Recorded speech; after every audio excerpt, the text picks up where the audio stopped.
Election Commission is likely to announce the schedule for assembly elections coming up in different states and union territories.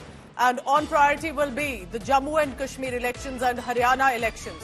So we are expecting at about 3 p.m.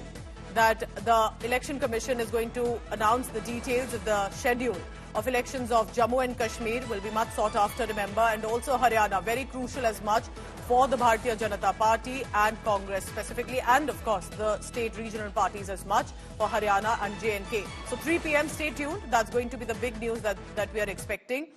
Because remember that for Haryana, for the BJP, it holds a lot of significance, while for Jammu and Kashmir, that has witnessed a lot of changes and now likely set for elections. Aishwarya Paliwal is joining me for the latest. Aishwarya, so 3 p.m. it's going to be the schedule, and specifically J&K Haryana? Yes, we are expecting J&K Haryana today, Pooja, because, these are the two places that the Election Commission visited. In fact, let me tell you, just 2 days back, the Election Commission was in Haryana, and 4 days back, they were in Jammu and Kashmir. They visited Srinagar, also visited Jammu, and, 2 days back, along with the Home Ministry officials, the Election Commission had a very detailed meeting with regards to the security, because the Election Commission also at the moment understands that the one thing that they need to take care of is the safety of all the voters, because they are understanding over the past few months there has been a rise in the number of attacks. So all those things have been taken care of, and now we are expecting. And from what we are also gathering at the moment, it will not be an election which will just be in one phase.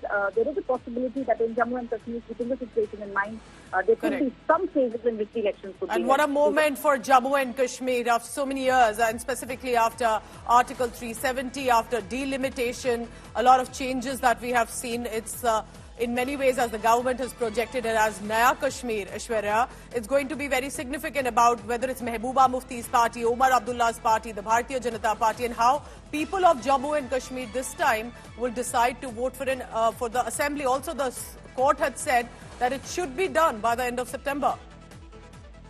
By the end of September, the Supreme Court has very clearly given 30th September is the deadline that was given to the Election Commission. And, Pooja, if the dates are being announced today, then the Election Commission, the law says that they have minimum 30 days and maximum 45 days to hold the election. So that means today is the 16th of August. So we should expect the dates coming out to be after 16th of September. And within the next 3 to 4 days, we should expect, the election process to be complete. To say about 20th of September, that's what we are hearing at the moment. By that time, the elections will be over and the results, the commission would have announced the results.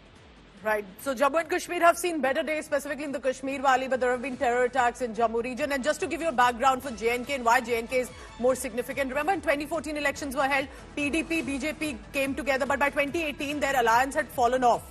And that alliance, when it fell off, then was governor's rule, then Article 370 was also abrogated, and then we have seen the kind of changes that have come in and around J&K. Recently, Lok Sabha elections were held after delimitation. So there's going to be a lot of focus, and I'm expecting it's going to be beyond and over one phase, specifically looking at the security status in the area.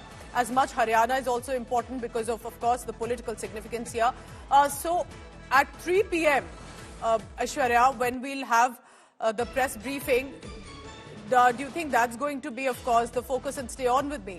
Joining me also, India Today is Mir Farid for the latest. Farid, it's going to be very significant. Many had been asking when will J&K elections be held. Since 2018, there hasn't been an elected government.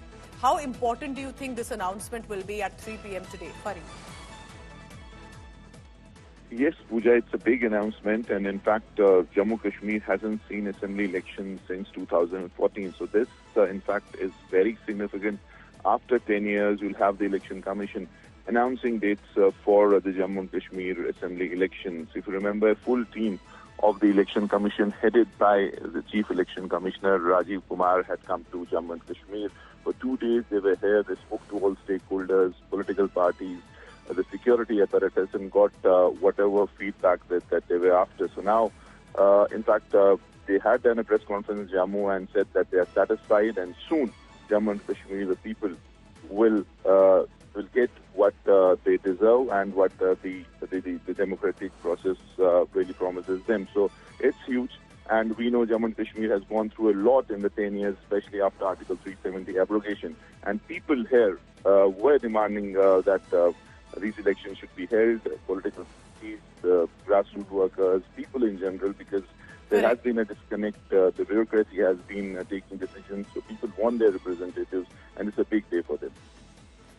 All right, Fareed, thank you very much. We'll be waiting for that 3 p.m. announcement. And remember, it's as much about the political future of the parties based in Jammu and Kashmir, then also the entry of the Bharatiya Janata Party. And after Lok Sabha elections, after delimitation, after 370, this is going to be one of the most sought-after elections in the months to come.